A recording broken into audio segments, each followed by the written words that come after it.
What's going on, folks? Today we're going to be talking about the Colt 901. This is the new Mark 16 edition. So the first thing you'll notice about this is a monolithic upper. One of the things that I liked about this being a monolithic upper is if you are going to add like a night vision optic, you're all on the same rail. You don't have to worry about any steps off or deviations between your receiver and your rail. And I'm really pumped to get this thing. I've been wanting one of these ever since the original 16 SEs came out for the 901 series. Main difference between this one is the rail system. As you can see, you have these screws, and Colt includes a bunch of little rail sections in there for you. What this ended up doing is it ended up cutting down the weight from 9.4 pounds to 8.4 pounds. This thing's not super light, but for a 308 with a heavy profile barrel, it's pretty handy. So we'll start from the front. Up here is a Smith Vortex flash hider. This one's interesting because the prongs are actually serrated. That's eventually going to get changed up for a surefire Silcon muzzle brake. It is a mid-length gas system. This is the gas block. Front sight is folding. You have bayonet lug. These are the same type of front sight gas blocks you're going to see on the 6940 series. This is your monolithic upper. You have quick detach sling spots here and here. The bottom of the rail is detachable. There's a heat shield in there, and as you can see, it is a heavy profile. Moving on back, we have the ambidextrous controls. Bolt release. This is not a bolt hold open, it's just a bolt release. You have mag release, trigger standard mil spec. Up here you have a Colt MARC Troy folding battle sight. I believe that is a micro one. Back here you got the Voltor stock.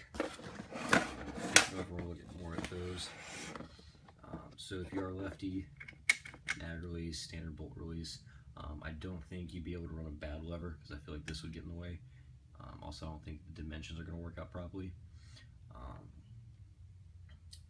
For the trigger, eventually it's going to get swapped out with the Gasly SSAE. I have it, I just haven't installed it yet.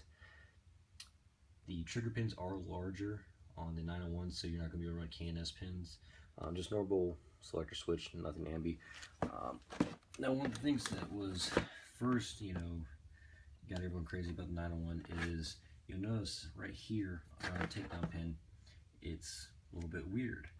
That's because you can add an adapter block and put any mil spec 556, 300 blackout, 6.5, 6.8, all that mess on this gun. We're gonna break it open and show you. If I can get this thing open. So next we're going to take a look at the bolt carrier group.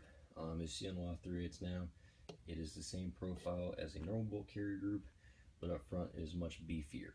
The reason why you see this is that way people can run their favorite carbine butt stocks on here.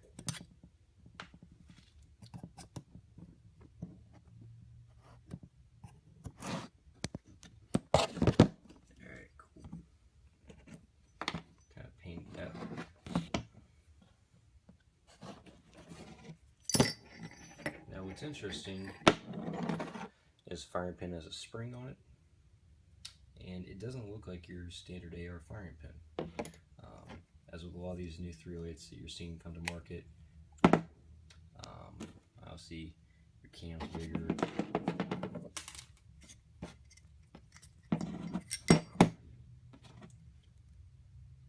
Your bolt's a little bit bigger. That's showing up really green on there. I just took this apart not too long ago and tried to clean off some of the packing grease on here. This thing was really sticky. It doesn't have a dual ejector, or ejector I should say, like you're going to see with the Daniels or the DPMS G2s. But I just thought that spring was kind of interesting. So I'll shut this off, put this back together, and talk a little bit more about the rifle. Now, the reason why I got this thing is, if you know me, I love hog hunting and I love 3-gun. So this thing kind of knocked two things out in one. One, I've shot hogs with ARs and they decide not to go down. So decided to start shooting with 308. Now I do have an M1A, M14, whatever you want to call it. Love that gun, super awesome, but it's heavy, it's a long barreled gun, so this is a much more handy option. I did get to shoot the Day on Defense DD5 308 a couple weeks ago. That thing is 8.3 pounds, so a little bit lighter than this. It's a very handy gun. It had a big Lantac brake on it. This thing's gonna get a big Surefire brake here next week. So in mesquite thickets, cedar thickets down in Texas, it's a lot easier to handle this than an M1A. And we all know 308's got a little bit more pop than 223 or 556 does.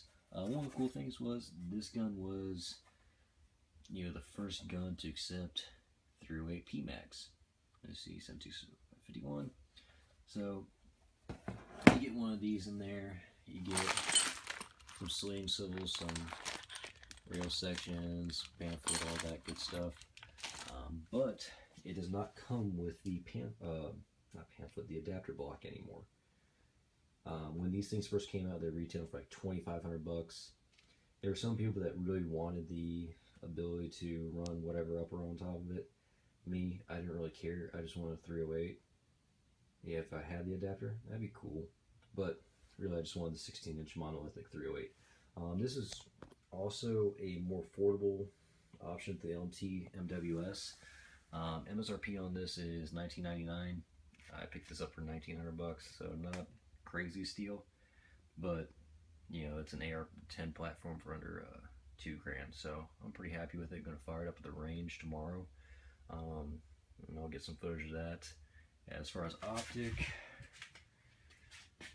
we'll have this loopholed 2.5x8 Variax, and then this VCOG. It's 4223. It's going on one of my go bag rifles, but I figured, hey, I kind of do want a VCOG in 308, so I'm going to play around with this before, you know, take the plunge, because I can get rid of that thing 223 easier than I can a 308.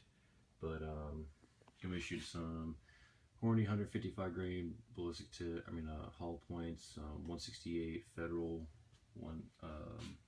hollow points, and then over there in that can I got some whatchamacallit, 147 grain ball, nothing crazy. So we're going to do some grouping testing. We'll do this gun bone stock, and then we'll see how it is once I drop that Geisley and that Surefire brake on there. See what type of grouping we can get. Realistically, I'd like to have a 3x9 or like a 4x12, 4x14.5, 4x16. But right now I just got that 2x8 with me for this testing. So we're going to make it work, but super excited to have this thing. Stay tuned for the range.